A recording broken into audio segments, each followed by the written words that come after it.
Welcome into the Cowboys Report. I am Tom Downey. Today's show all about the latest, or I should say the first, Cowboys injury report of the week. It is 6 players deep. For the most part, not too concerning. Let's break it down, then we'll go in-depth on each player and their statuses. Tyron Smith did not participate. Illness this time. KaVontae Turpin. Oh, by the way, this was an estimated participation report. Didn't actually practice. They had a walkthrough, but they normally have a good feel for what they do. KaVontae Turpin did not go with a shoulder injury. Markquese and Osa Odighizuwa both limited with a calf and a hamstring, respectively.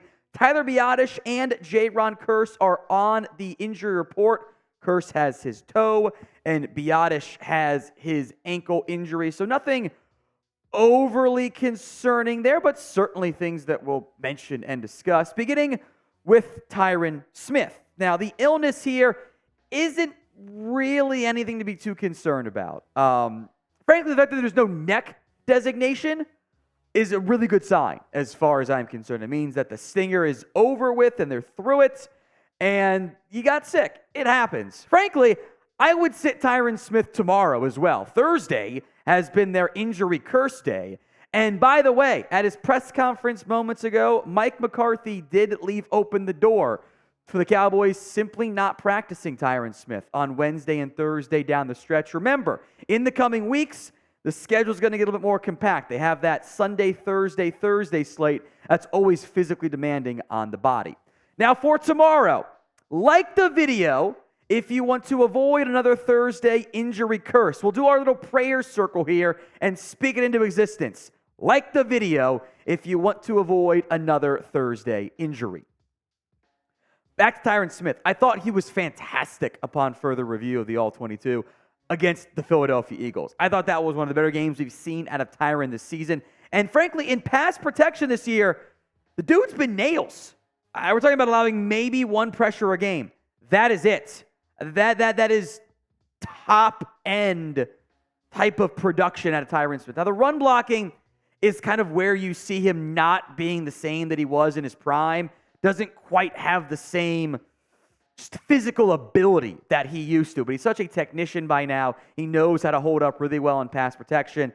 The Smiths on the left side, as long as they are healthy, should remain a pretty good duo moving forward this season. It's the right side that has the concerns in terms of the level of play so far this year, namely Terrence Steele. And I think you got to mention Tyler Biadasz, who we will later on in today's video. You can keep it optimistic if you want to. But how many more games will Tyron Smith play this year? Kind of think this might be it for him. The contract actually sets up for it to be all there. It's the pinned comment of today's video. So if the ad comes here on YouTube, take advantage of it. Head down there and let me know. KaVontae Turpin, next up here. He returned to the game against the Eagles after that shoulder injury. I was a little surprised he went back out there. Happy he went back out there. Not surprised he was a DNP today. If he can get some limited work in Wednesday or Thursday, maybe even Friday, I'll feel pretty good about his chances. Sometimes the adrenaline does it all for you. You feel great, and then you wake up next morning and go, oh my God, I am in pain because the adrenaline wears off. I think he'll be okay, but this is probably the one to monitor more closely this week. Turpin's been a gadget player on offense. 7 carries, 7 catches, averaging a little bit under 10 yards per touch this season. Also has found his way into the end zone pretty successfully. I would not be opposed to getting more work involved for Turpin on offense, but you also want to kind of just focus on scheming for Lamb and even Ferguson more than Turpin. So it's a balancing act there. He does offer you very impactful return ability. We've seen that over the past couple weeks as well. 10 punt returns, 68 yards, 6 returns for 190. Had the punt safe as well. That was a big return, not last week, but the week before that. So Turpin's still a key part of what you do in terms of flipping the field and explosive plays. Now, in the event Turpin can't go, you have Rico Dowdle, and I wonder if you would then make Deuce Vaughn active. I think some of the packages the Cowboys have utilized Turpin in the past, especially the backfield stuff, is kind of the Deuce Vaughn package. So you've got some, we can't give it all to Turpin and Vaughn. It's tough to have 2 incredibly small human beings active each week. So Vaughn's been a scratch because of the special teams issues the team has injury-wise. In the event Turpin can't go, I would not be surprised if Vaughn gets a chance to be active again. I'm sure we'll see him again at some point this year. Just might not be this week. Now, today's show is made possible by PrizePicks. It is the easiest and most exciting way to play daily fantasy sports. You don't have to go up against thousands of other players, and you got to do like, hey, got to be in the top 10% of those 1,000 to make any money. Not an issue with PrizePicks. It's you against the numbers. It's just how good are you? And I think for most of you guys watching, the answer is probably pretty darn good. You just pick 2 to 6 player stat projections, more than, less than. Hit 2 out of 3 or all 3. I like the flex play. Does reduce your potential return, but you only got to get 2 out of 3. So my picks this week. I'm not doing any Cowboys picks because that game might be over at halftime again. So I'm just going to avoid it. Geno Smith, more than passing yards. Tyler Lockett, more than receiving yards. I love the Seahawks stack this week. Christian Kirk, more than receiving yards out of the slot against San Francisco.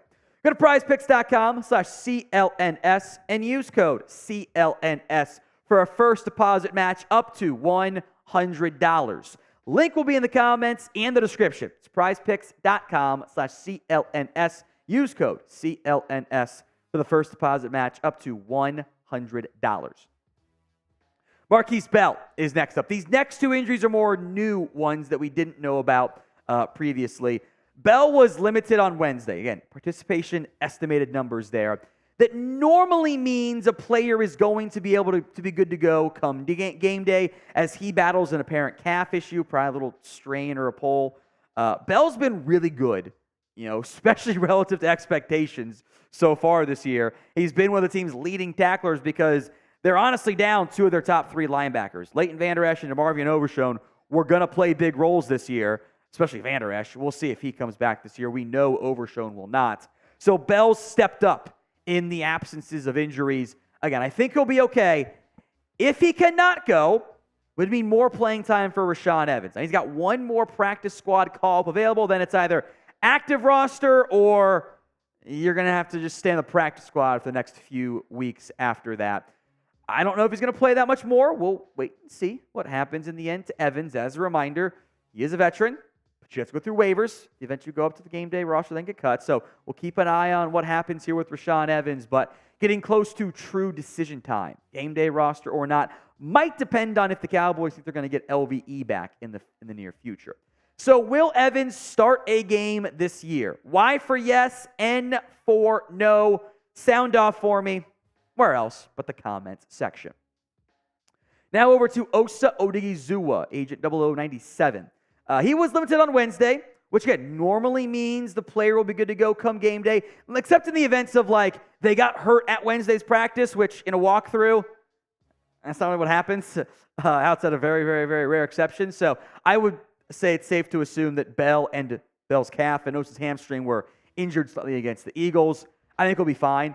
Osa's been a solid player. The true breakout hasn't happened yet. In terms of making that giant next step forward. He was really good against the Giants in week 1. Something tells me he might be really good against them in week 10 because their offensive line is bad and injured.